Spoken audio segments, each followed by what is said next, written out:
Welcome to Fantasy Fanline.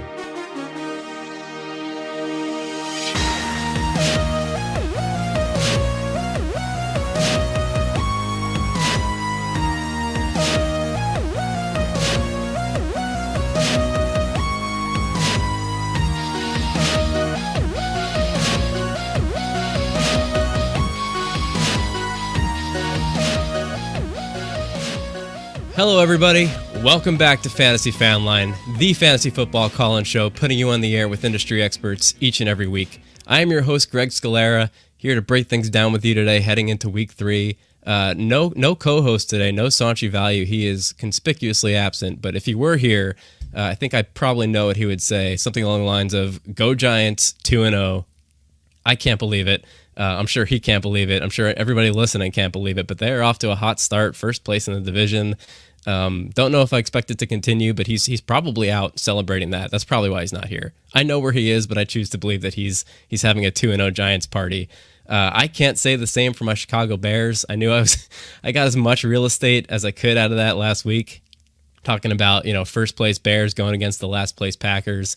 And karma has served me justice because we're having a Packers fan on the show today as our expert guest. So I'm sure he's going to let me know, as he should. Oh, here's Sanch writing in now from his 2-0 Giants party. What did I say? Go Giants, 2-0. Co-host Sanchzilla writing in from afar. Sanch, we miss you today, dude. Wish you could be here, but hope you're out having fun, living up the victories. So for those of you joining us for the first time today, we are Fantasy Fanline. We are a call-in show who has industry experts on every week from the fantasy football industry, and they will take your calls and answer your questions live on the air. So you can call in, join us on the show, ask us a question, 618-FANLINE, anytime during this broadcast. And not only will you get a personalized answer to your fantasy football question, but you will get a free Fantasy Fanline sticker in the mail. So if you call today, just shoot us a message on social media, let us know your shipping address, and we will send you a sweet sticker. You can find pictures of them on our Instagram and Twitter. They're pretty cool and certainly worth a call into the show to get some answers to your questions today. So it's Week 3.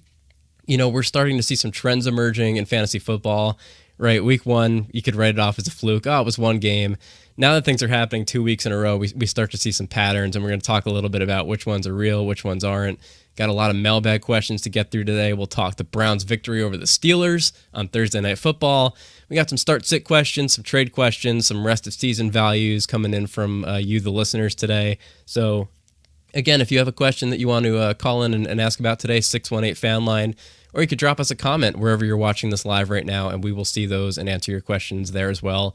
Or if you just want to leave a comment, let us know that you're with us. We're happy to hear who's out there and who's paying attention. So our live video show streams every Saturday for the rest of the season, 2 p.m. Eastern Time on YouTube, Twitter, Twitch, and Facebook.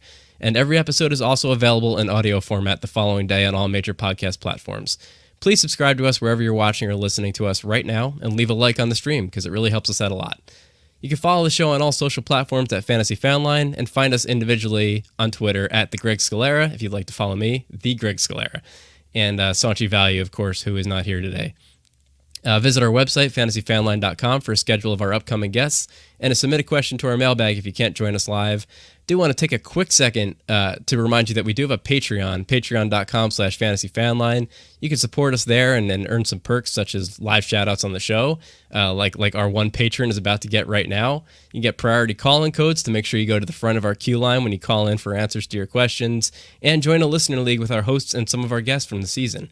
So, our one patron, Alan Wu, still going strong, supporting the show, good friend of the show. He's projected to get another win this week.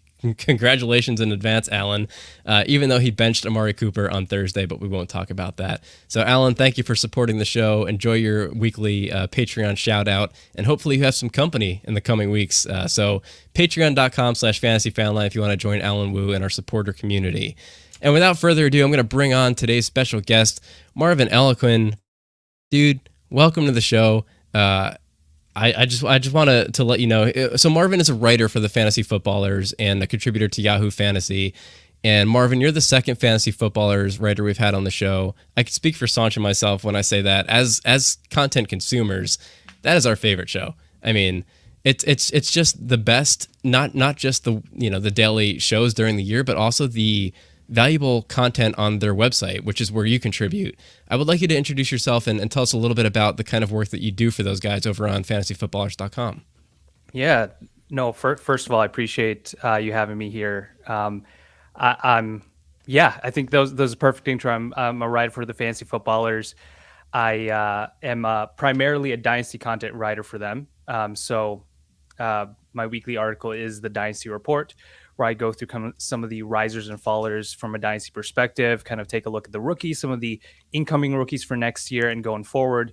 And I appreciate you saying that so much. I mean, myself, even though I'm a writer for them, I'm a huge fan of what they do, obviously. And it was one of the first podcasts I ever listened to. And like you said, there's just so much value in what they put out there, but then also it's just the entertainment factor that I enjoy so much. So that's a little bit about myself, but thank you so much for having me. And I think you mentioned it too, Yahoo Fantasy. I do a weekly article there too, with just usage metrics and all that. So a lot of stuff that comes out in the week.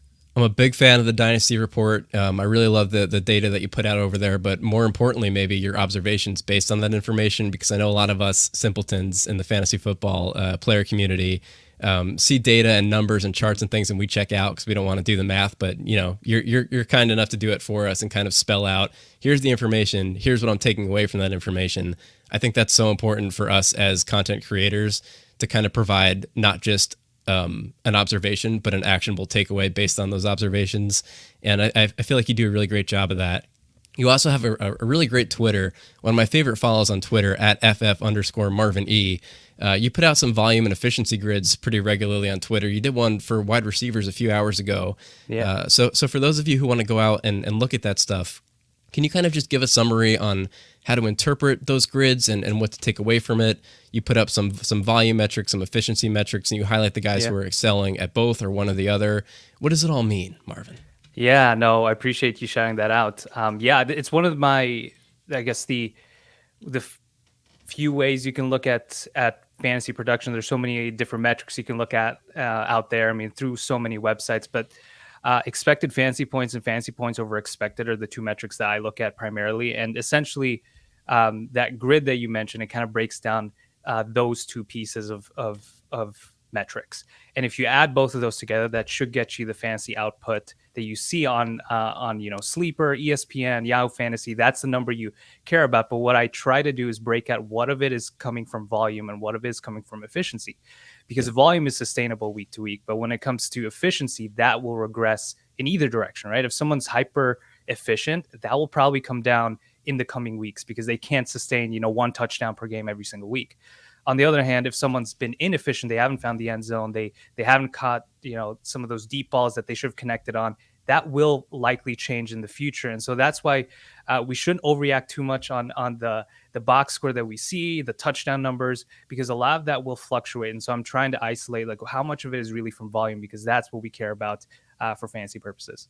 Yeah, really important to read between the lines on recent trends of successes and failures, because sometimes the underlying metrics tell a different story. So that's good stuff at @FF_Marvin E on Twitter. If you want to go check those out, I'm not going to give away the answers to what you found here on the stream. You can go follow them and check it out for yourself. So we already have some good questions coming in from YouTube. Dev Pandya commenting on our live stream. Are you all buying Justin Herbert being out because of the betting lines movement? I saw that the Chargers were favored by 7. I think it's moved to since 3.5. The Vegas odd setters know what they're doing over there. They have sources. Does this mean we shouldn't expect Justin Herbert? What's your reaction to this, Marvin? Yeah, I'm definitely more concerned now with Justin Herbert, and I'm trying to find, in some of the leagues I have, I'm trying to find options where you can pivot away from him, just because this likely means there's a chance, at least a significant chance, that he could miss the game. I think earlier in the week I was a little more optimistic because he was practicing. It seemed like there were positive reports, but this does make me pause a little bit. So if you are a Justin Herbert manager, you have him on your team, one of the guys that I can think of off the top of my head that plays in that later slate of games. 4 o'clock game. Yeah, that's a little tougher. I think Marcus Mariota is someone who I think might be out there on waivers. Maybe grab him, someone else who plays a little later in the day, just because if he is missing, if he's going to miss a game, which hopefully it's just a game at this point, that it might be good to have an insurance option there. Yeah, Mariota and the Falcons deal with the Seahawks at 4:25, so that is an option for you. The Chargers are playing the Jaguars. I mean, I'm not an injury expert. I've heard them talking as recently as today about the type of injury that he was dealing with based on the tape from last week's game. If he plays, it's going to be with a flak jacket and with a pain injection and some of those rib cartilage joints that are. It's not just a pain management thing, though. It's also in terms of like twisting and turning and things that you need to do as a quarterback to escape the pocket and make throws to the side. So it's not just pain management. It's also functionality. So if they don't think he can go, I'm sure they're going to be more careful than not and sit him out for maybe a week or so. But what does it mean for his weapons? I mean, are you shying off of Keenan Allen, who's also banged up, Mike Williams, Austin Eckler, you're playing no matter what? Yeah, agreed. I think I'm shying away from some of the less,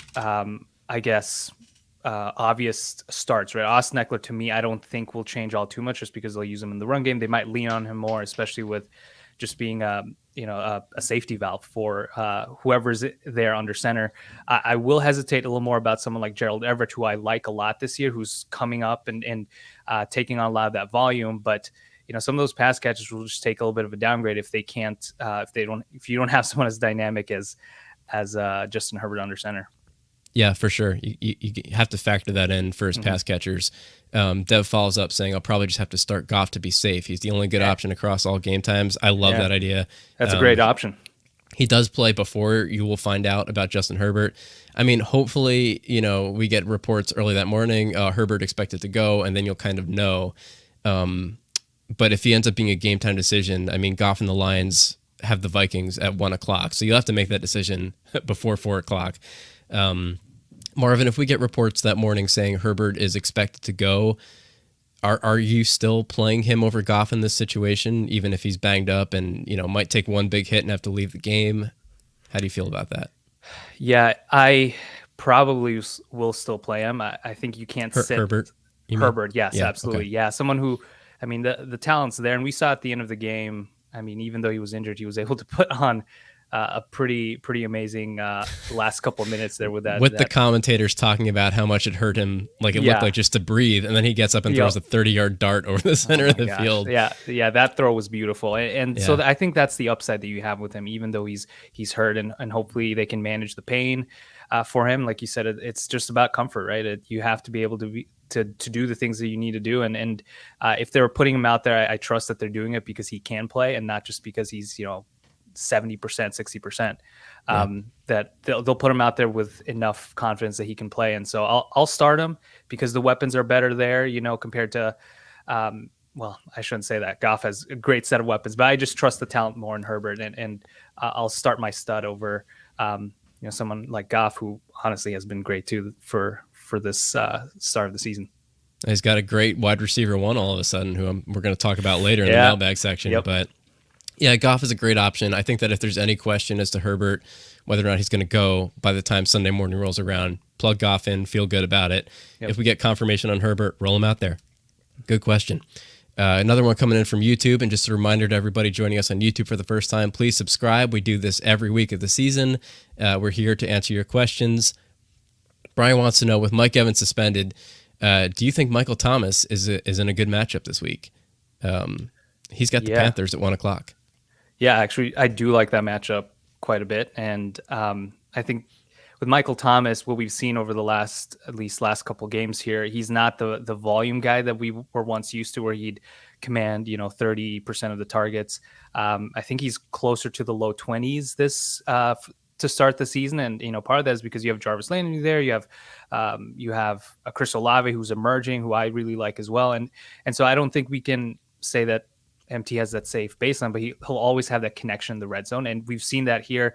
I know we might talk about him a little later, but he's had 3 targets inside the 10, and he's converted every single one of them into touchdowns. And that's what you can expect from MT. That's just who he is, right? He's a red zone guy, and they're going to look towards him whenever they get down there on the field. And so that's I love MT this week. And honestly, if he may not necessarily be a wide receiver one every week, but he has that baseline of at least top 20 for production that should, help you out every single week. Yeah, I feel good about rolling him out as a wide receiver too on a regular basis, regardless of matchup at this point. Just the value of the targets he's getting is so high, even if he's not the high volume guy. it's hard to imagine that you have many better options on your team at this point with Evans out. So, Brian, if you want to let us know, kind of the guys that you're trying to decide against for MT, we'll kind of play the name game on a per case basis.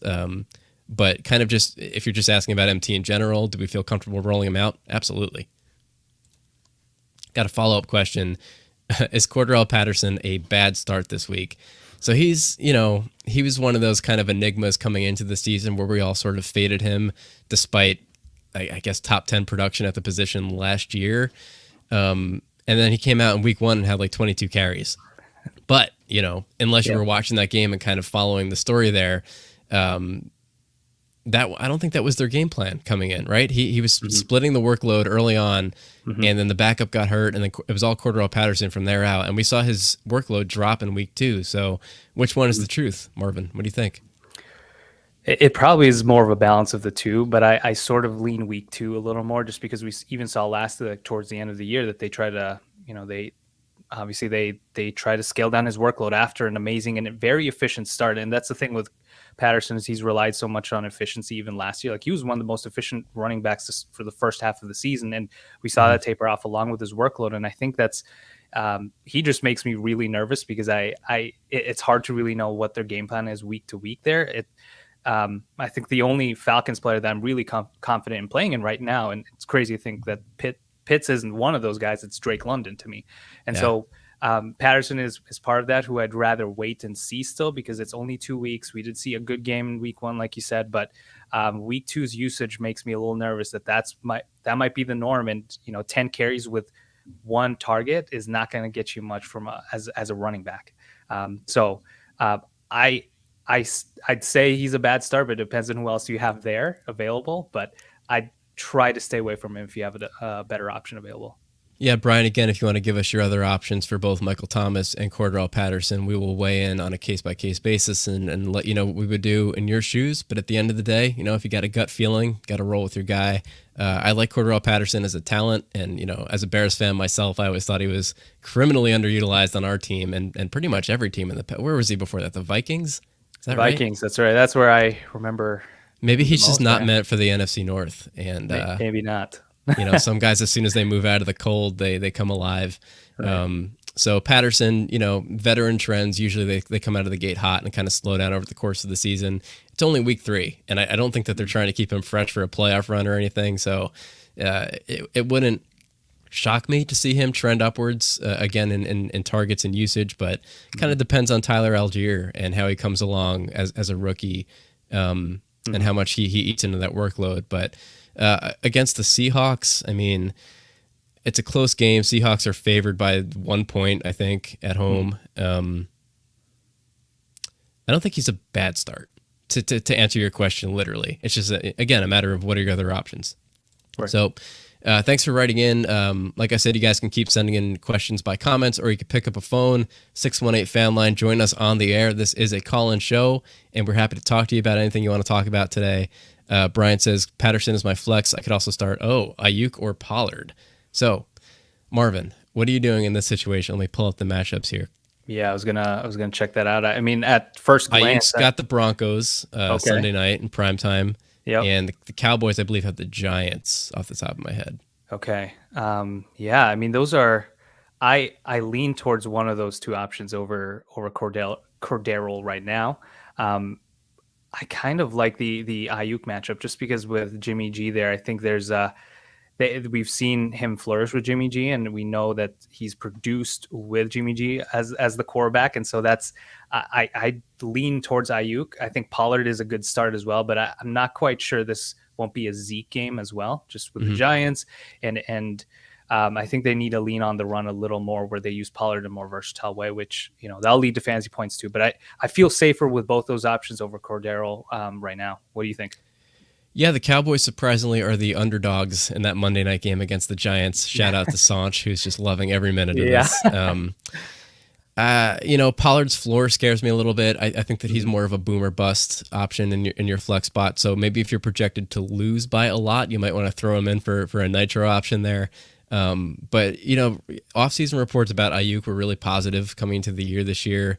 So for as much as you can trust any reports coming out of San Francisco about their players, you never really know. He was in the doghouse last year, obviously. I don't know. I like him with Jimmy G throwing the ball to him. Was a lot more worried with Trey Lance under center. I like Debo moving forward. I like Ayuk moving forward. Ironically, I don't love that Trey Lance got hurt, but I like it for his receiving options. And with George Kittle still banged up, I think I heard that he's expected to play, but he might be limited. Could leave the game after 2 plays again. Who knows? I would go Ayuk, Patterson, Pollard probably in that order if I'm looking for the best combination of floor and ceiling. Brian says, thank you. Brian, you are welcome. Make sure to subscribe to the show and ask again in the future, especially if these picks work out. If they don't, we'll try again next time. So we're going to keep rolling through these questions here. We got some that came in through our mailbag in advance at fantasyfanline.com. Jolie's in California. This is kind of the big prevailing question of the season to this point, I think. She wants to know if we have any legit concerns among the first-round running backs who are off to a slow start. So, weird year for elite running backs to this point. Jonathan, I'm going to go through the ones who were drafted ADP in the first round. Jonathan Taylor to this point, running back 7. CMC, running back 9, although it doesn't really feel like it. Austin Eckler, running back 16. Derrick Henry, 29. Cook, 28. Najee Harris, 21. Mixon, 10. Joe Mixon, perennially underrated. Alvin Kamara has creeped into the first round in some drafts. He's running back 61 right now. He missed a game, but he was bad on the one that he did play. Sometimes you see DeAndre Swift creeping into the first round. He's smashing right now, but Jamal Williams leads the league at running back carries inside the 10. So he's got his own kind of efficiency concerns. Marvin, what do you make of this question? Yeah, I was when I saw this on the show sheet, I was surprised to go through all these running backs and realize I don't feel as great about most of these guys. And we've obviously seen, I think we have seen the stat around that it's kind of like a record high in wide receiver scoring. So you might be feeling really good about your fantasy team if you went wide receiver instead of running back, which I think is the more popular option. Yeah. Like you said, I think Taylor and Mixon are fine. We saw the workload. They continue to receive high elite usage, especially Mixon. And he, like you said, is always underrated. Love him. And Austin Eckler, we saw improvements in week 2 in his usage. So I'm not as concerned about those guys. But when it comes to guys like Dalvin Cook, CMC, Najee Harris, I think we've seen things that aren't trending in the right direction. But the one that I'm most worried about, I think, is Derrick Henry, who I've seen, obviously go in the middle of the first round in some of those drafts and sometimes slipping to the late first. But there are things that make you a little nervous when you look at Derrick Henry's numbers. Last year he averaged a 46.4% opportunity share. So that's rushing attempts and targets in 2021 in those 8 games that he was healthy. That he was essentially half of that Titans offense. That's a big piece of the pie. Exactly. And it seems crazy to think he could have kept that up. And of course he didn't. And so he's down to 32%. Now that includes one game where they were essentially down by, how many scores against the Bills. In week 1, it was only 38.6%. And I think the biggest storyline here is that he only has 1 target through 2 games and 0 receptions after essentially having a career high in target share last year at 7.8%. And so that's the concern here is if you're in any form of a PPR league. I think Derrick Henry makes me really nervous because that offense isn't producing. They're 26th in the yards per play, 28th in total plays. They're just not moving down the field like we're used to with the Derrick Henry. And so now that I say this, I think he's going to go tomorrow, have like 200 yards and, on 20 touches and he's going to show us again how good he is. But that's always his upside. But the concern here is if he's not involved in the passing game and they're in some games where they're not scoring, he might have a game like he did in week 2. And that to me is the concern. Some of the other guys, at least they're getting the volume and they're having opportunities to score and but I don't feel great about over half of these running backs, which is kind of concerning, considering the draft capital you spent on them. Yeah, Brian chipping in. Henry's going to blow it up tomorrow with you saying this. He totally is. I mean, look, there is nobody that scares me more to fade in the entire league than Derrick Henry. The last time I bet against him, I remember it very specifically. It was kind of his first year as the lead horse in Tennessee. I want to say it was like 4 or 5 years ago. And I had just joined a league at my work for the first time, and I wasn't super familiar with the format, but I went undefeated in the regular season. and found out that I was still playing in week 1 of the playoffs because they don't have buys. And I was like, first strike against that league. So I'm going up against the last place finisher as the first place finisher in the regular season. And he's got Derrick Henry on his bench because this was the year that Henry did nothing the entire season. Didn't score more than like 4 or 5 fantasy points. And one of his starters got injured. I blocked him from picking up the handcuff. I got too cute, and I was like, I'm going to force you to play Derrick Henry, who has not done a thing all season. And that was the week that he came out and put up, I want to say 45 fantasy points. He scored 4 touchdowns, 200 yards on the ground. That was his coming out day against me. I got knocked out in the first round of the playoffs after going undefeated. So that was the last time that I ever doubted Derrick Henry to this day. I learned my lesson. That being said, that Titans offense scares me. They don't look the same without A.J. Brown. They just don't. Yeah. A.J. Brown and his ability to open up the play action game, I think, is really hurting Henry's efficiency. And if I'm the Henry manager, I mean, I think I'm probably, I hate to say it, but I'm probably trying to sell high based on his name and seeing if I can get return on like a top 5-6 running back value. Is that the move here? Obviously, don't sell him for pennies on the dollar. But if you can get the price of previous Derrick Henry for current Derrick Henry, I think I'd do it. Yeah, I definitely would, just because a running back can only do so much in an offense if the offense itself isn't moving. And so if you can get, like you said, that name value price tag for Derrick Henry, I would see what you can get for him, and if you can move to a running back that's in a more productive offense, or even if you can switch positions to the wide receiver position, maybe, as crazy as it sounds, Amon-Ra St. Brown, someone who we would have never thought to trade Derrick Henry away for, but that's where you may need to pivot with Derrick Henry. Now, you drafted him high, so you probably don't have the running back depth. I would still hold and see what they can do here, because they've clearly seen that it's not really working what they're doing right now. They're passing the ball a lot more than they should in neutral situations, in my opinion.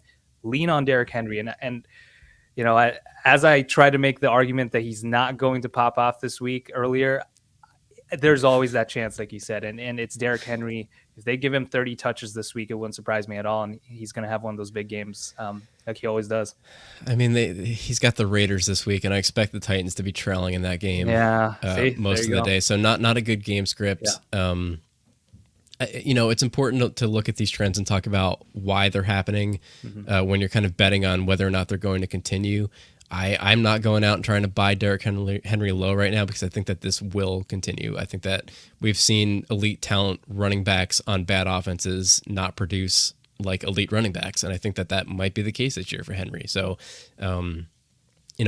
conversely, Amon-Ra St. Brown, I think that trend continues. We'll get to him later, but good question, Jolise. Looking at my notes here, Austin Eckler, you mentioned not as concerned about him. I wanted to be more concerned about him when I started researching this question, but usage numbers are still pretty good. The one big thing, 0 rushes from inside the 15-yard line to this point, 2 weeks in. So I don't think we're going to see that 20 touchdown season again from Eckler, but he's still catching passes. They leaned on him a lot, towards the end of the game, playing catch up last week.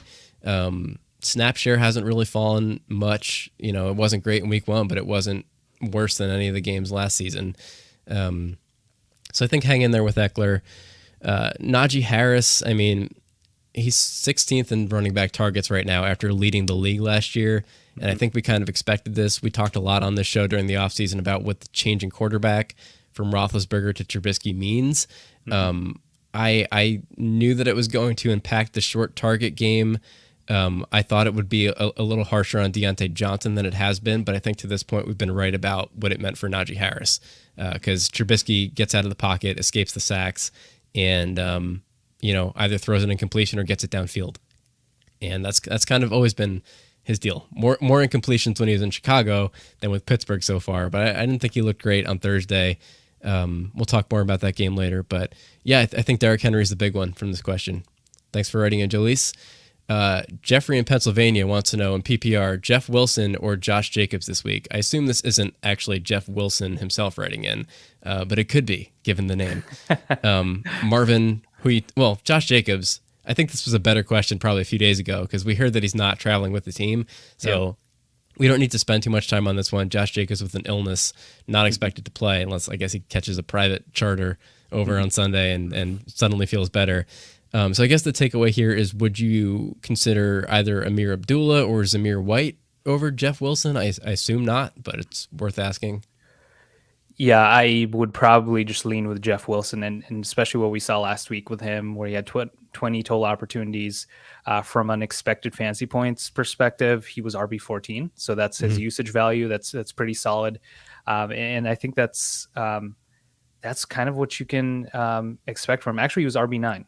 So I misread that. It was even better last week. And I think that's what you can expect from him, where he's a safe RB2, assuming he gets the volume. I think the only thing that I'm a little nervous about with him is that we didn't really see as many targets. And so in the matchup against I think they played Denver, right? They do, yeah. I mean, Denver hasn't been a great offense either, so I don't know if they're going to score a lot of points, but if they're playing from behind, will Wilson be the guy that runs the routes? And he's been in the past, but you never know with that rotation. But based on what we saw last week, I feel confident starting him over some of those backup running backs in Las Vegas. So Denver's offense is a trend that I do not expect to continue. The question is just, at what point do they turn things around? It's a new coaching staff. I think they figure things out, get it together. I don't know if it happens this week. I think that's going to be a good close game with a lot of Jeff Wilson in it. But since we didn't really get to fairly compare Josh Jacobs here, let's play a little name game with Jeff Wilson. Would you start him over, I don't know, Zeke against the Giants?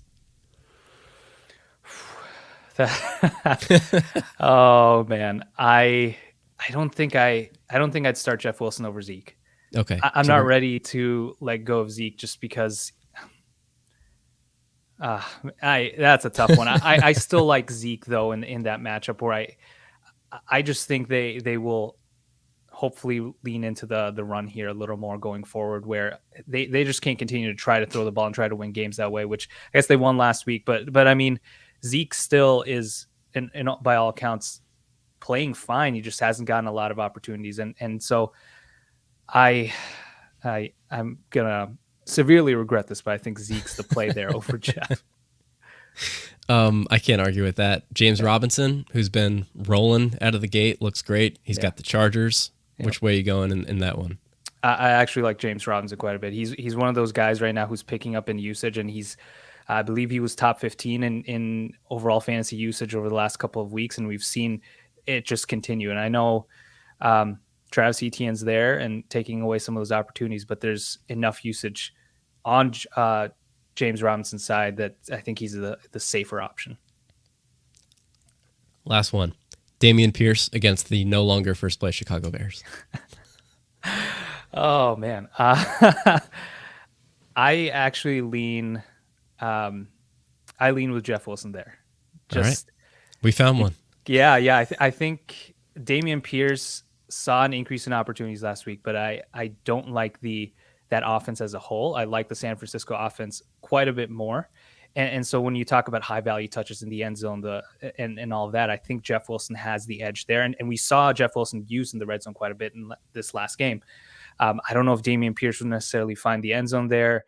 It's not an efficient offense. So that, to me, I'd lean on in Jeff Wilson's side, and that more functional offense in San Francisco. I'm sure Chicago will do the best they can to get Dameon Pierce going in that match, because that's what we do. Rolling back to J-Rob for a second, Brian wants to know if you'd play him over Damian Harris or Mostert/J.K. Dobbins for RB2. Yeah, it's a great question. So I'll pull some matchups here. The Patriots have the Ravens at 1 o'clock. Mostert and the Dolphins have a game that I cannot find on my list. They have the Bills. Don't love that. I think I'm striking him off this list automatically here. J.K. Dobbins and the Ravens conversely go up against the Patriots. Yeah, I do lean. Is he playing? Have we heard Dobbins? Last I saw that he is trending towards playing, but I could be wrong there. So that might be the easy one out if he isn't playing. Sure. I do lean James Robinson here. Once again, I just like the volume we've seen from him. I just prefer the option that we've seen receive the more consistent volume. I think there are quite a few question marks with some of the other guys that we have listed here, and so that's why I lean there. Now, I think Dobbins has the highest upside, assuming he's healthy. But I prefer to wait another week to start him just so that we can see what his usage is going to look like. But he's clearly, in my opinion, the best running back on that team. And so once he's out there, I think we're going to see some good things from him. Yeah, I'm willing to keep him on my bench for his first big comeback game. Dobbins, even if he comes out and smashes, I'm fine with it. J-Rob is my answer here as well. Damian Harris would be my runner-up. Albert wants to know off of YouTube, pick 2, full PPR. Christian Kirk, Rashad Bateman, Garrett Wilson. Bateman, I think, showed up on the injury report. Not really sure what his status is here. Garrett Wilson, waiver wire wonder for the first 3 weeks here. Christian Kirk coming out and smashing in the first couple weeks. This is a tough one. Who do you like? Yeah, this is a tough one. I was pulling up the matchups here, and I think, if I remember correctly, Bateman just missed practice on Friday just for a personal reason, so he should be out there. I personally lean Christian Kirk here. I love the volume that he's received. He's heavily involved in that offense and is clearly the wide receiver one.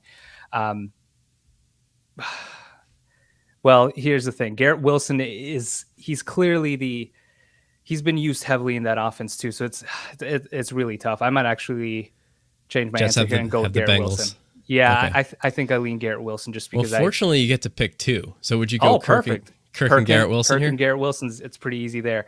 Bateman, I love a ton. He was my guy. I wrote him as one of the guys that I'm fully pushing for the breakout for. But while he is a top 24 wide receiver right now, the volume for his expected value is not necessarily where I want to be. He's more of an RB wide receiver 3 in that sense, but because he's scored touchdowns and he's had that long touchdown last game, he's up there from a fantasy production perspective. So I'd rather go with the 2 guys that we've seen the volume for, and I'm going to continue to ride that wave for Garrett Wilson until Zach Wilson returns. So, but he's just been impressive too as a rookie. One of the most productive rookies that we've seen so far.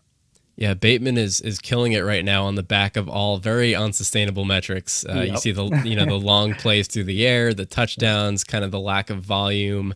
It's really been more about efficiency and big plays, and you love to see those, but you don't love to rely on them necessarily.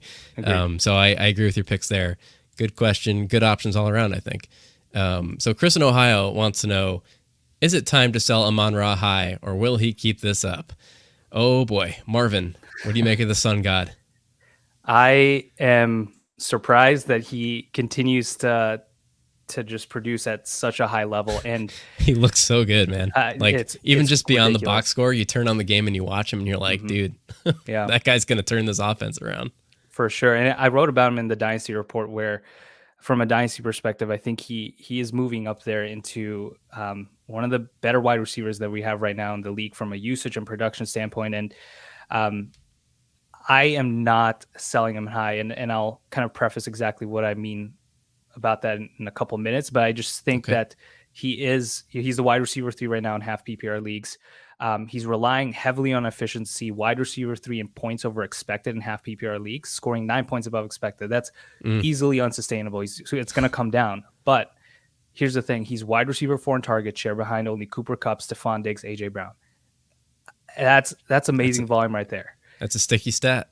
Exactly. And wide receiver 9 in expected points as well. So at the very least, let's say his efficiency goes all the way down to the baseline, the mean, he's still wide receiver 1 from a production standpoint. So if you can sell him at his wide receiver 3 value right now, like let's say you can add a small piece and get yourself a Justin Jefferson or an AJ Brown, I would consider it.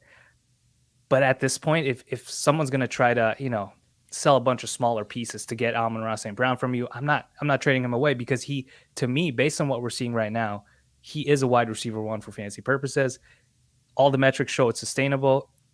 It just seems like that team is funneling that passing offense through him, and that's going to lead to more of what we've seen so far. Maybe not as efficient, but he's still going to be, at the very least, borderline wide receiver 1, in my opinion. Yep, I'm with you. Amon-Ra, at this point, we're 2 weeks out from draft season where he was taken as the wide receiver 21. So I don't think that the public perception of him has caught up to his actual value yet. So I don't think you're going to get the value that you deserve if you sell him right now. Like you said, he's a wide receiver 3 overall. You're not going to get wide receiver 3 value for him. I don't think you're going to get top 10, top 12 value for him. Just the combination of his draft capital in fantasy circles combined with the fact that he plays on the Lions. I think that probably scares off, people who maybe wouldn't pay as much for the top receiver on a more traditionally high scoring offense, even though I think they're going to be good this year. I don't think that's the general consensus. So I'm sitting tight with Amon-Ra. He's top 5 right now in wide receiver targets, top 4 in catches, second in touchdowns and rushing yards. So there's really nothing that he's doing bad right now. And this is a trend that I think will continue as long as we're going to identify those today and try to figure out how to get out in front of the ones that are going to change and the ones that will continue. This one, I'm staying on board with Amon-Ra St. Brown as a top wide receiver option moving forward. Don't sell him unless you're really getting a haul for it. And I don't think you will. So sit tight. Ari in New York, back to Michael Thomas. Would you rather have Michael Thomas or Brandon Cooks rest of season? This is a really interesting one. Michael Thomas is sitting at like wide receiver 8 right now, depending on your scoring format. Cooks, wide receiver 39. Marvin, which way are you going here? I know we talked about Michael Thomas a little bit and about how efficient he's been. But Brandon Cooks has honestly just been in the underlying production metrics. He's up there in target share, air yard share, opportunity share, expected points. He's a wide receiver 1 from a volume standpoint. And it's hard for me to ignore that when you think about that offense and what else they have available. I mean, it's Brandon Cooks and no one else, in my opinion. And so they're going to go through him. Michael Thomas has been highly efficient, but is more of a wide receiver 2 from a volume standpoint. And that's what makes me hesitate, because I don't know if he can obviously score, what's his pace right now? 1.5 touchdowns per game. I just don't think that's going to happen. Sounds about right. And so that to me, that makes me lean towards Brandon Cooks. But it's hard to bet on Michael Thomas, who has that role in the end zone too. I also just think Chris Olave is rising, and I think what we've seen from him means that he's going to take on more of just a larger role in this offense, and that'll obviously affect those pass catchers there. So I lean Cooks, but what do you think? Yeah, Cooks for sure gets the nod for me in full PPR. I mean, he's top 12 right now in wide receiver targets. He's seeing double-digit plus targets in each game so far. Michael Thomas, surprisingly, not super far behind him. He's got 8 targets in week 1, 9 targets in week 2. So it's not like it's not close in terms of volume. Michael Thomas is getting the more valuable snaps and targets. He's been more efficient with them. Same amount of catches as Brandon Cooks on 5 less targets, tied with Cooper Kupp for most catches inside the 10-yard line at this point. He and Michael Thomas each have 3 catches, 3 touchdowns from that range. Thomas did it on 3 targets. Kupp did it on 4. I think they're both really great options. I think I just trust like you said, the usage metrics on Brandon Cooks a little more, just kind of leaning into volume over touchdowns as a sustainable metric moving forward. Give me Cooks, but I'm not shying away from Michael Thomas whatsoever. So good question, Ari. Don't think you're going to lose either way there, but Cooks probably has the safer floor, probably Thomas for ceiling. So also kind of depends on your team build. So just a reminder, our phone line is open, 618 Fanline. If you want to jump on the air with us, give us a call, ask us your questions, or if you just want to say hello, we are here to talk all things fantasy football with you for the next 15 to 20 minutes moving forward. You could also write in wherever you're watching and make sure to subscribe to our stream. Timmy in Arizona, should I flex Jahan Dotson over Daryl Henderson in half PPR? Marvin, your thoughts? I lean Daryl Henderson, who plays Arizona, if I remember correctly. That's a great matchup right there. And I know there's Cam Akers taking on some of those touches, but when you're facing the Arizona Cardinals, who have given up the second most points, bottom 10 in total yards are allowed, Henderson in what should be a higher scoring matchup, I think is the pick here.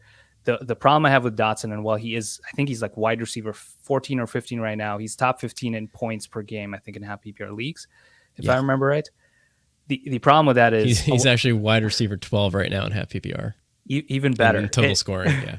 And it's so tempting to lean that way, but a lot of that is coming off of some of those more the efficiency plays, right? And 3 touchdowns in 2 games. We're talking about that, how that's unsustainable, and that's why I hesitate, because he only has an 11.8% target share. Mm-hmm. It's hard to keep up wide receiver 1, wide receiver 2 value if that's, the amount of targets that you're receiving. Now, it is a higher passing rate offense, but I'd rather go Daryl Henderson, who should have more room to produce here in a good matchup. Yeah, Dotson looks great. His underlying metrics are terrifying. 5 targets each week, which is fine. It's just not, you look at his wide receiver 12 position, you don't think of a guy who's getting 5 targets per week. He caught 3 for 40 and 4 for 59 respectively in those 2 games. But again, averaging a touchdown and a half per game. You just can't rely on that. I think he's a good plug and play in your flex or wide receiver 3 spot if you need to. He's got the Eagles this week. Should be fine, even though they just kind of shut down the Vikings, but that was primetime Kirk Cousins, so I don't know how much of that is real. Henderson is the running back 24 right now. I think that there are concerns with him as well. We thought he might be the leader of the Rams backfield. He started the year with 13 carries and 5 catches on 5 targets, which is huge in week 1 against the Bills. And Akers saw just 3 total opportunities in that game. But then, the script kind of flipped in week 2. I do expect, like you said, the Rams to lead over the Cardinals for most of this game. Going Henderson here, I honestly don't love either option, but I think Henderson's got the safer floor for sure in this one. If the Rams jump out to a pretty big lead, which they probably will, they're going to have to lean on, I think, a combination of both running backs. So they could end up with both 10-plus carries, and you'll be happy either way. So good question. Good luck to you, Timmy. Rifat on YouTube, I apologize if I pronounce your name wrong, wants to know Breece Hall, Garrett Wilson, or Curtis Samuel in full point PPR this week. Let me pull up those matchups. The Jets have the Bengals. Breece Hall has kind of been serving as the running back 2 on that team. We'll see if that continues. Garrett Wilson, same matchup. Curtis Samuel has the Eagles. Full point PPR. Samuel's been a monster to this point. Yeah, he's been super impressive. He to me is the wide receiver 1 for that offense, clearly, and I think so too. I feel weird saying it, but yeah, I know, because I thought it was Terry McLaurin or Jahan Dotson would take on more opportunities. I don't think anyone thought Curtis Samuel, who was just buried in ADP. We all forgot, man. A couple years ago, we saw this out of him, and then he missed all of last season pretty much with an injury, and we just wrote him off. Maybe we shouldn't have. Yeah, exactly. And now we're seeing what his potential is, and I think it's sustainable what he's doing. We've seen high opportunity coming his way, but in this case, I do think Garrett Wilson is my pick. He to me is just, he's used so heavily in that offense right now, and it honestly is shocking, but he is right now top 5 in expected fantasy points, half PPR points. That just tells you he's been used heavily in the red zone. He's used all over the place. He seems to be in some ways I think he plays a lot in the slot as well. So that's probably why. And Matt Harmon talked about this a little bit in their most recent Yahoo podcast, that Elijah Moore, who we thought was going to emerge here, he's running a lot of those more difficult routes, of the deep routes, intermediate routes, whereas Garrett Wilson's kind of taking on some of those shorter passes. But if that leads to fantasy production, that's honestly, for us as fantasy managers, that's what we care about. And that's what we're seeing here. So to me, I lean Garrett Wilson because of the immense volume that he's received. And as long as Joe Flacco's in there, he's to me a safe wide receiver 2 with what we've seen with wide receiver 1 upside. So I'm leaning Garrett Wilson, riding the hot hand here. But Curtis Samuel, man, he's just been awesome too, and is in his own right a great wide receiver 2 for fantasy. I am intrigued by Samuel. I am very interested. I would not say that I am still to this point fully bought in, and I will tell you why. This is one of those rare situations where you look at a guy, 11 targets in week 1, 9 targets in week 2, and you're still not sure if it's sustainable, the volume. Only because I watched that game. I had to start Samuel last week in a pinch when Michael Thomas was out. So I was very invested. And I don't have this in front of me, but from memory, I want to say at least 60 to 70% of those targets came when they were in desperate catch-up mode against the Lions. So, if you're trailing that hard against the Lions, maybe you can kind of project forward and say they're going to be in that situation a lot this season. Certainly, you could probably expect that against the Eagles. I'm just saying that I don't think that they're necessarily featuring him by design. I think that the passing offense there was more of a product of them trailing big against the Lions in week 2. So I'm not looking at him as necessarily like a top 15, top 20 guy regularly in terms of target share. I think that he was just getting open. They had to throw a ton. They had to catch up in that game. That's how it seemed watching the game. But again, that's not to say that game script isn't going to be common for them moving forward.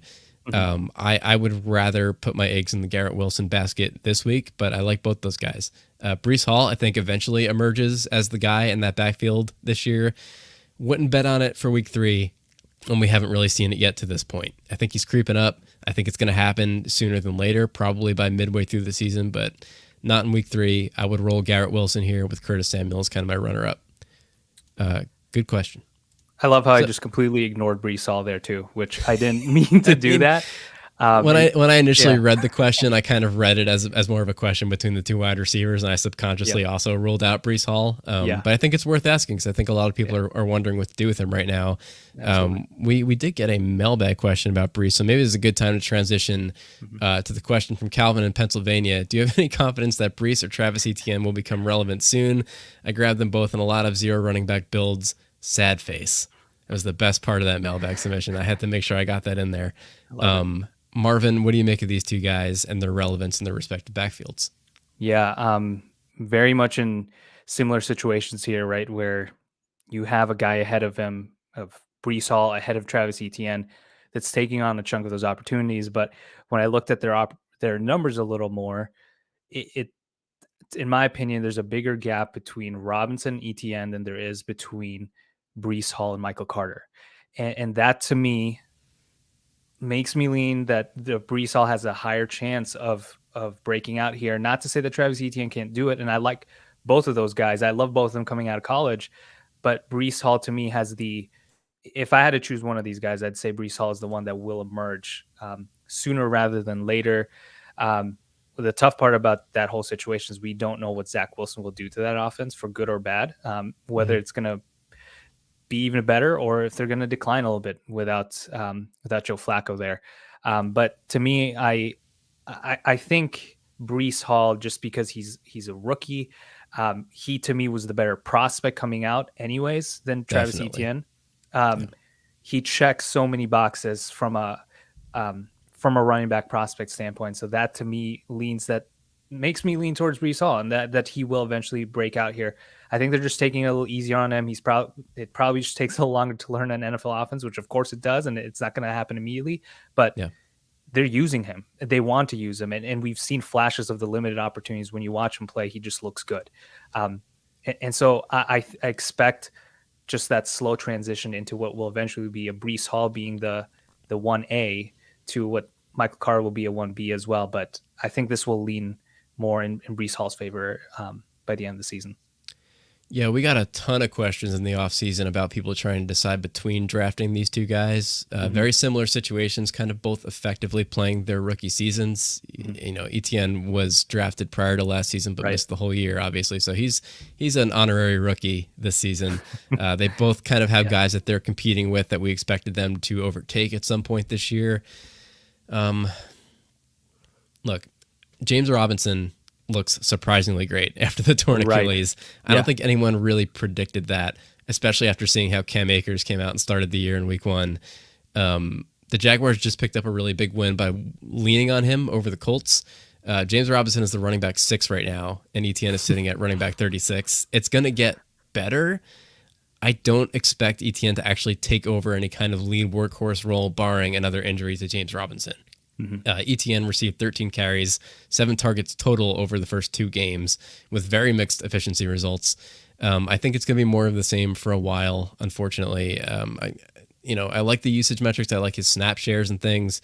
But until we see them lean on him more as a weapon in that offense, there's a world where they're both relevant, Etienne and Robinson, but with the success that the Jags are seeing with Robinson, and I think it's important to note that, right? Because if they were leaning on him and losing, there's more incentive to change things up. I don't think they need to do that, so they're probably not going to do it. With Breece Hall, it's going to happen. He already had a game with 9 targets in week 1, which is more than Etienne has total so far. Scored through the air in week 2. I don't think Michael Carter who is a fine running back in his right, but I don't think he can hold off Breece Hall. Like you mentioned, just an elite college prospect athletically. And I think he takes the 1A role in this backfield sooner than later, to the point where I don't even think I want to call it 1A, 1B. I think he just is the guy, and Carter's a good change of pace back. Like you said, the big question is what happens when Zach Wilson comes back. Even with Michael Carter last year, we saw him become much more useful in fantasy with Zach Wilson out because it became a check down game. So we'll see. That being said, if I'm in a situation where Breece and Etienne are kind of my 1 and 2 options at running back because I went 0 running back, I'm probably looking to make some moves to shore up a better option rather than waiting on them, because you're probably 0-2 right now and you need to pick up some wins before either of them emerge as the guy in their backfield. So hang in there, Calvin. Keep listening to our show. Q Cole on YouTube wants to know, Jeff Wilson, Garrett Wilson, or Drake London at flex this week in full PPR. Almost went for the full Wilson trifecta there. Ruined it with Drake London. Marvin, who are you taking? I still lean. We've talked a lot about him, but I do lean in this case again, Garrett Wilson. Like I said, riding the hot hand and what we've seen just continue to produce at a high level. I believe that right now it's in my opinion, between Garrett Wilson and Drake London.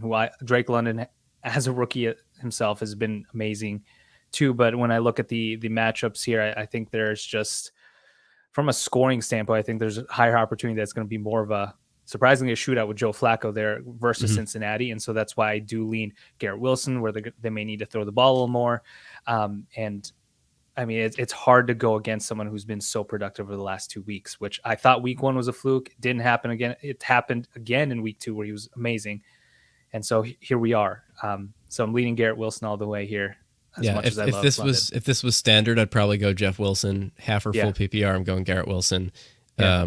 He follows up with also, if Jacobs doesn't play, should I start White or AJ Dillon? White being Zamir White in that situation. White, presumably. Oh, that's so. Packers have the Bucks and that run defense, which has not been what it has been in years past to this point. I do lean Dillon here. I know the matchup. When you look at the matchups here, it might look like it's red because it's Tampa Bay, but in my opinion, they've used Dillon so heavily in this offense, more than at any point in his career, that I do think they're going to try to lean into both Aaron Jones and AJ Dillon in this matchup. And so I'd rather start AJ Dillon over a more ambiguous situation where we don't fully know if it's going to be Zamir White all the way as the Josh Jacobs replacement, right? We don't know that. And so to me, I'd rather go with the safer option, who has a pretty high upside too. If they get rolling, they get into the end zone, they use AJ Dillon inside the 10. He could look into a touchdown. This one's easy for me. It's Dillon here for sure. Partially because we don't really know what the Raiders' backfield is going to look like without Josh Jacobs. I mean, it could be Zamir White, could be Amir Abdullah. I think they have Brandon Bolden, who's going to be active for this game. So more likely than not, it's not a 1-to-1 replacement for the workload. And all that being said, Josh Jacobs at this point, even though his usage has been great, hasn't really been crushing it in terms of productivity. So even if they had Josh Jacobs, I might still lean AJ Dillon, even though I like the Raiders matchup a lot better. Dillon's usage has been spectacular in the first 2 weeks. And even though it was Aaron Jones last week who put up the numbers and pooped all over my formerly first place Chicago Bears in week 2, it was really AJ Dillon again seeing the lion's share of that workload out of the backfield. So I'm taking Dillon here until proven otherwise. Good question. So just a reminder, we have another few minutes before we wrap things up here. If anyone wants to jump on the phone with us, 618 Fanline, call in, ask a question, get a free sticker, which I mentioned up front. In the meantime, we're going to squeeze in maybe 1 or 2 of these last mailbag questions. Had one come in this morning through Instagram from Herbs91 wants to know, should he start Tua versus a depleted Bills secondary or Joe Burrow versus the Jets? Really crisscrossing trajectories for these two players over the first 2 weeks. Tua obviously coming off of a monster week 2, putting up 40-plus points. Burrow, I think the perception is that he's struggling maybe more than his fantasy production lets up just because they started 0-2, but he's been okay production-wise the first 2 weeks. Let me pull this up. So Burrow put up 22 points in week 1 versus the Steelers and 17 versus the Cowboys. So he's not killing you. He's just not putting up 41 like Tua did against the Ravens last week. Which way are you going here? Yeah, I do lean Tua. I think it's very close with these guys, and part of that is just because I believe in that the matchup, like you said, with a depleted secondary, but then also just looking at what Miami has there from an even just their offensive line's performing better. I think they're 9th in adjusted sack rate, but on the other end, the Bengals are, I think, 31st, 32nd. So it's not great. And while I do think it might be a higher scoring game with the Jets, I do trust just the weapons and what they have in Tua there more. And I think we saw, I don't expect once again, 40 points, but I do think 41 for the record. Exactly. Don't you sell that man short. 41 points. Maybe it's going to be 40 this time, not 41. But no, I do think he'll have a good game once again. And we've seen the upside with that. I just worry a little more about that Cincinnati offense. So the Bills to this point are first against opposing quarterbacks, averaging 4.3 points per game. That can't be right, but that's what my information says. The Jets are 20th, giving up almost 18 points per game.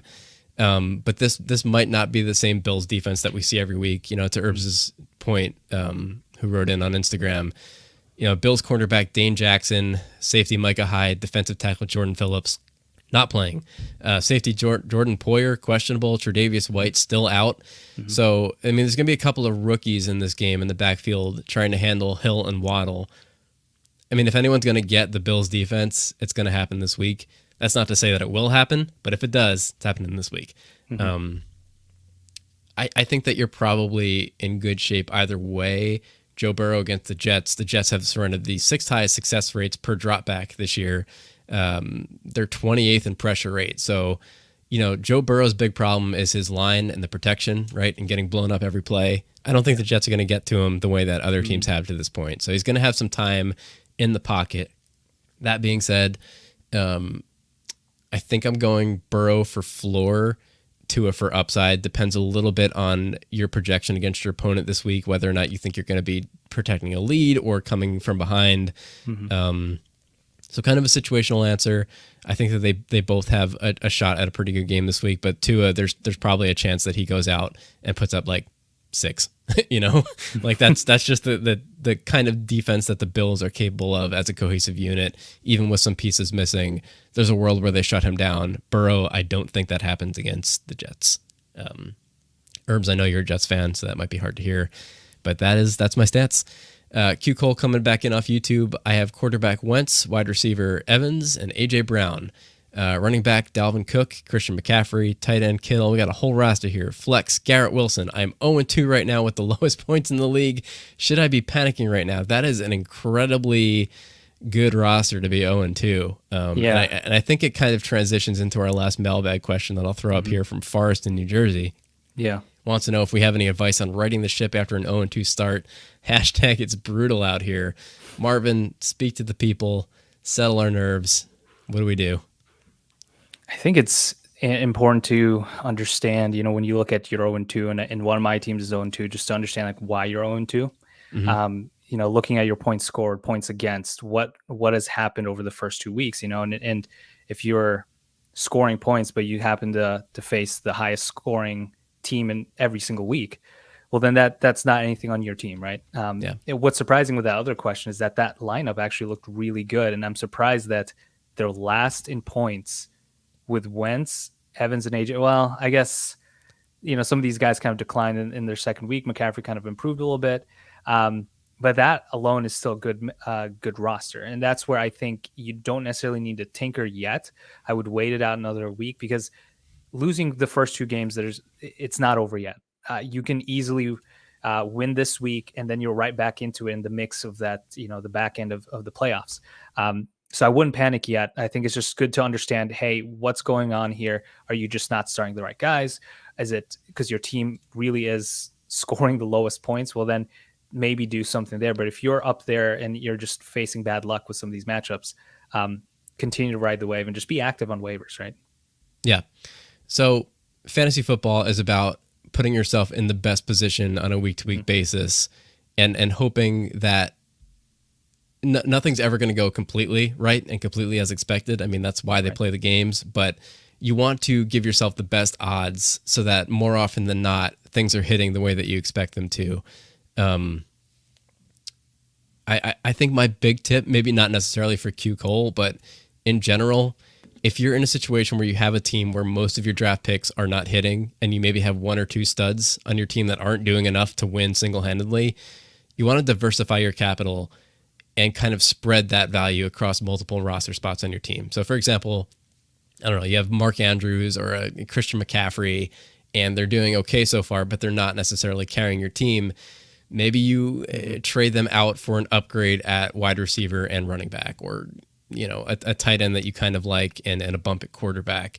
You want to kind of spread that so that you're putting your eggs in more baskets than just the one guy or the two guys on your team who are studs, but again, not necessarily carrying your team the way that you hoped. So that's a good start for most rosters out there that are starting slow. Q Cole, I don't think I'd make any moves if I were you. I think it's just waiting for kind of the coin to flip to the right side moving forward. And just a reminder, you don't have to do it all in one shot. It's very unlikely that you'll hit the one big jackpot trade when you're tinkering. You're probably playing with people who know what they're doing, and you're not going to, steal anybody that's going to turn your season around in 1 week. I think the right approach is to lean on the quantity of transactions that you make moving forward, as long as they're all well-founded. And I'm talking, trades, pickups. As long as you feel like you're winning each move, you're not going to hit all of them. But if you're hitting more often than not, that's going to compound over time, and it's going to turn your ship around, so to speak, eventually. And like Marvin said, stay vigilant, take chances on waivers with high upside. Be smart about your buy low opportunities and trades, because you likely don't have the capital right now to send up on safe studs or guys like Amon-Ra St. Brown.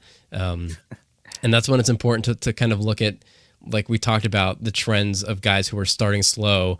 That's where you need to place your bets on the ones that will turn around and go out and get them while you still can. See, like, this is what I'm talking about. Q Cole, last week I went against Waddle, Hill, and Diggs. Like, there's nothing you can do about that. You can stack the deck as much in your favor as you can on a week-to-week basis, and sometimes you just get boomed. I was there with you, man. I went against Lamar Jackson and Tyreek Hill, and I think 6 out of 9 of my leagues last week. Like, what are you going to do?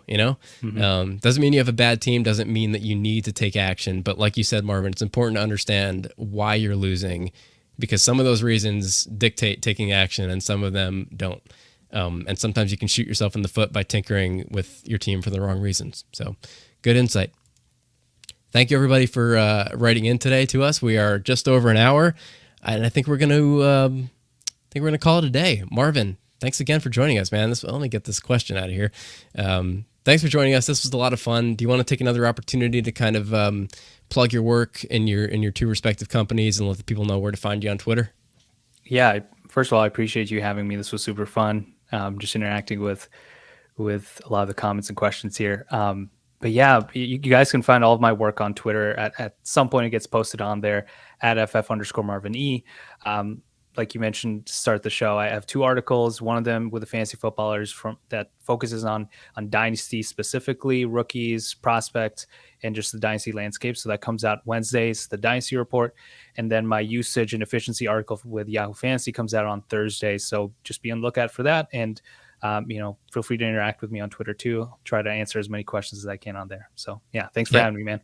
Oh, my pleasure. Like I said, one of my favorite follows on Twitter. Those of you who are listening right now who don't already follow him, please go do so at @FF_Marvin E. Q Cole says, thank you all for the HECP. I assume that is help. And he or she will definitely be back. Q Cole, thanks for joining us today. Please do subscribe and give us a call next week, 618 Fanline. We're a call-in show. So for those of you who are joining us for the first time, we are live every Saturday for the rest of the season at this same time, 2 p.m. Eastern time. We have a different expert guest every Saturday. You can check the schedule of our guests on our website, fantasyfanline.com, and submit a question to our mailbag there if you can't join us live to ask these questions like you have today. Subscribe and stream us live on YouTube, Facebook, Twitter, Twitch, and find us the next day on your favorite podcast platform. can follow us on every social platform at Fantasy Fanline. And thank you again to our one patron, Al Wu. If you like the show and want to support us, you can do so. Patreon.com/fantasyfanline. I think that about covers it. For Marvin Elequin, I am Greg Scalera. Thank you all again for tuning in. We will talk to you next week on Fantasy Fanline. Goodbye, everybody.